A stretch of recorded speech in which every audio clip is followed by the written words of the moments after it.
And before I introduce our next speaker, you have exactly 60 minutes now to decide if you want to come for dinner tonight or not. So, if you could just tell us after this talk if you decide to come for dinner. So those who have booked in, you're fine. But if somebody else wants to come for dinner at 8 o'clock tonight here in the Tower Hotel, if you could just let us know after this talk. You've probably all been wondering about all those paintings that we have back there. They're absolutely beautiful, and I think some of you might have noticed that actually the program here contains one of those paintings. So the first one here is what we use as the background for the program, and also on the inside, that's the first painting we have here on the side. So what do all of these paintings have to do with Robert Boyle? I think we find out in a second.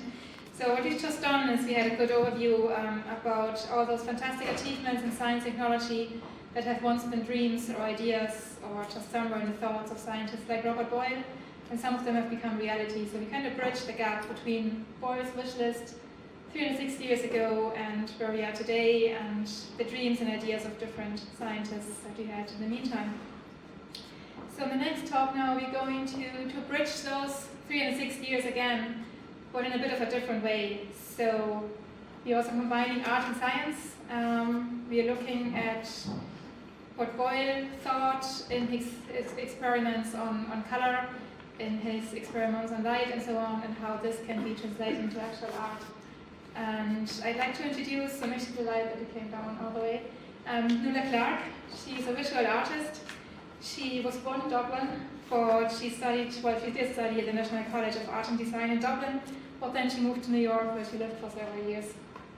In 2007, she became a fellow of the Ballinclan Arts Foundation, and then she gradually started to move back again to Ireland, and I think now she's mainly a resident of Ireland, just going back to New York once or twice a year. She still divides her time between Europe and the US, and she still exhibits on both continents, so Europe and the US as well. And I'm really delighted that she took the time and came here today and also brought all these amazing artworks. To say the first one is also my favorite, and I think you'll be talking about this later on as well. This is Nuala's most recent work. She had an exhibition in Westport in County Mayo. Owen Gill and I were up there and had a look at the full exhibition, so there's huge paintings as well. This is just a small selection, but it's amazing what she was exhibiting there, and I think it's definitely worth following it up. She brought a book as well, which she'll show you later on, and there's loads online on her website and so on. Nuala was inspired by Robert Boyle because Boyle had some kind of childlike interest and curiosity into colors, into light, into playing with science, and experimenting, and I think this is what Nuala picked up in her painting as well and in her artwork. And I have to say I'm really impressed because she actually read the whole book, or all the notes that Robert Boyle had on experiments and considerations touching color. And I know back in the 17th century, when you read something, it's not easy to read because one sentence might go on for a whole page. You might have to read it like 10 times just to figure out what he's actually saying with this. And then all these expressions that they used back then, which we are not familiar with anymore. So I've seen in her book there's a short list of translations of different phrases or expressions or terms that Robert Boyle used in his time. So there's a huge amount of work and research that he put into it, and this is an example of what she made out of what Boyle inspired her to do, and out of Boyle's notes on experiments and considerations touching color. So delighted you're here, and thank you.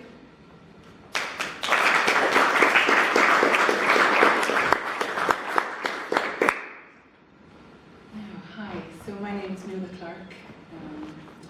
I'm delighted to be here as well, and just already from the two talks that I've heard, I realise that I'm in the right place because I recognise the language.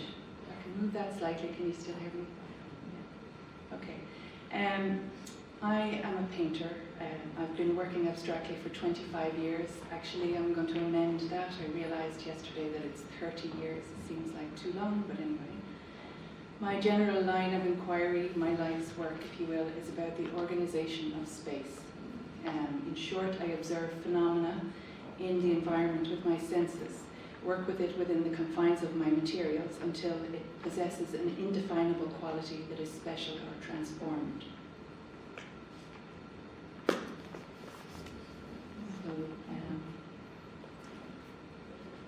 For a number of years, I've been working in tandem with Robert Boyle's Experiments and Considerations, Touch and Colours, making abstract paintings which are experiments in themselves. And as I begin, I wish to issue a disclaimer also. You will regard this as a very ill-informed work if you're looking for anything scientific. What I'm about to say is not based on fact, rather it is in itself an abstraction, a work of art, if you will. So if you can take it in those terms, I would be delighted. It is a personal statement. Unlike most of the speakers here, I'm not beholden to proof as an artist, not a scientist. I am not beholden to proof. But that said, I'm partial to the truth. And so what lies ahead contains truth, perhaps in its oldest definition, as that which is something steadfast and faithful. And you may take what I say in good faith.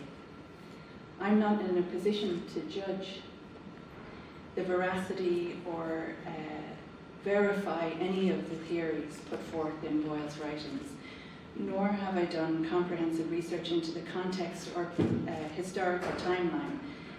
I know that Aristotle came before him. I know Hooke and Newton were contemporaries.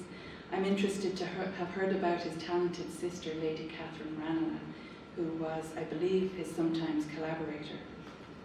I will intersperse my talk with readings from Experiments and Considerations, Touch and Colours. I've worked with these writings on my desk for the past 2 years, and I am not in any way finished with them. In fact, I believe I may not yet have begun. So, the beginning, Boyle's preface. He lays out the circumstances and his reasons for compiling these writings and publishing them. I should judge it needless to trouble others or myself with anything of a preface, were it not that I can scarce doubt that this book will fall into the hands of some readers who, being unacquainted with the difficulty of attempts of this nature, will think it strange that I should publish anything about colours without a particular theory of them. But I dare expect that intelligent and equitable readers will consider on my behalf that the professed design of this treatise is to deliver things rather historical than dogmatical. For I must confess that this essay was written to a private friend. The private friend is Pyrophilus, who the most I could find out was that it's perhaps his nephew, his sister's son, and I must confess that sometimes I feel like Pyrophilus, so he's talking to me.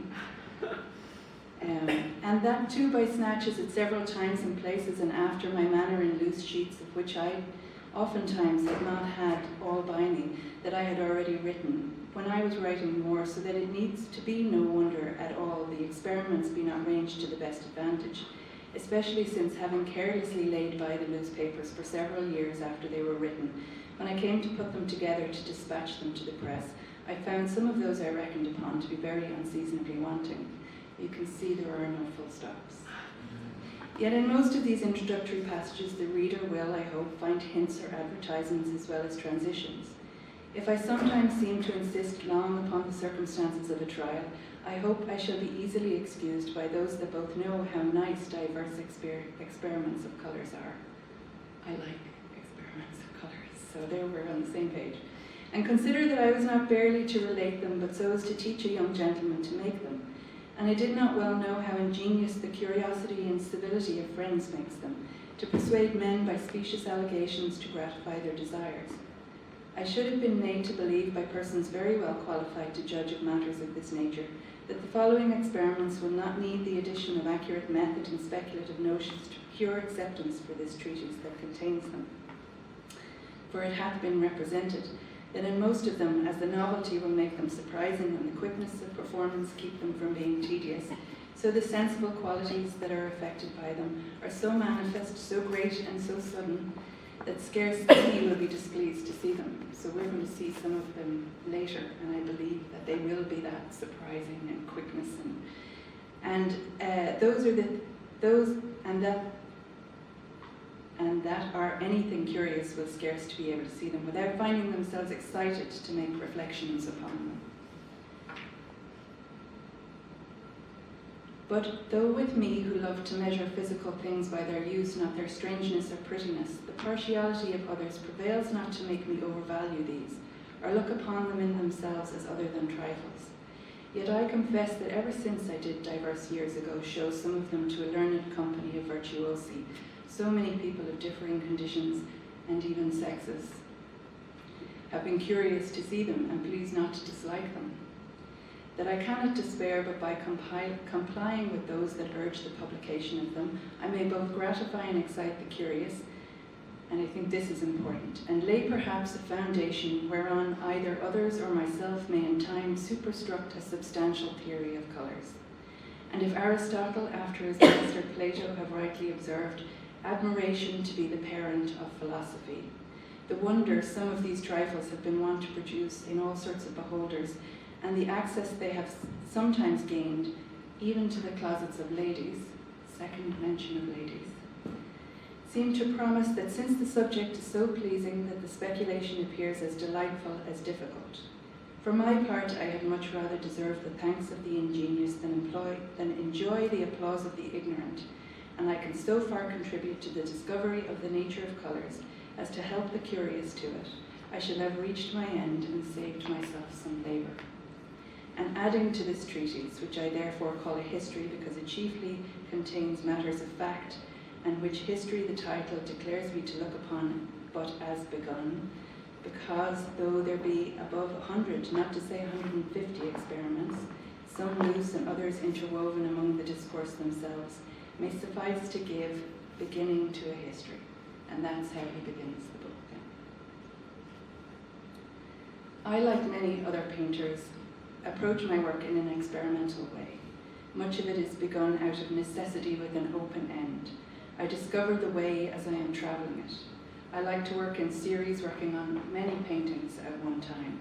One series of or body of work following on from the other, all interconnected, a continuum of work. When a series is in progress, the rules are defined and the path obvious. However, given the nature of my work, some paintings work and some others don't. The ones that don't work hang around the studio like tortured beings full of unresolved potential. It was one such piece which began this process of working with Boyle for me. I was in the open space between one body of work and another, and so I pulled out one of these tortured paintings, turned it upside down, used the layers of history to build another story, and let loose. While working, I heard Robert's head. Robert's head. The work was finished quickly and unlike anything I had made before or since. In the following weeks, I wondered, who is Robert? Just had no clue who this Robert was. Returning home in my car, listening to the radio, I heard about Robert Boyle for the first time. I was not an attentive student at school, and so have no recollection of Boyle's law. So hearing about an Irish alchemist, father of modern science, who published a book on colour was revelatory. This was a show that Owen did with News Talk, so that's where I first heard about Robert Boyle. I rushed home and searched online, found the Project Gutenberg online version of this book, and ordered the affordable and high-quality paperback book edition online. So this is actually just typed, and at least it doesn't have the S's the F's that are S's. So that's the first version I found online had that. So I knew I had to find a different version because it was hard enough already. Robert Boyle again. And first, it is not without some reason that I ascribe colour chiefly to the superficial parts of bodies, for not to question how much opacious corpuscles may abound even in those bodies we call diaphanous. It seems plain that of opacious bodies we do indeed see little else than the superficies, for if we found the beams of light that rebound from the object to the eye to pierce deep into the coloured body, we should not judge it opacious, but either translucid or at least semi-diaphanous. Now this was right up my alley. My work at the time adhered to the alchemical proposition of as above, so below. I had been making paintings in two categories, sky paintings and body paintings. The sky painting is a direct result of the fact that I live in North Mayo and have a skylight and sliver of horizon in the studio. They are a straightforward celebration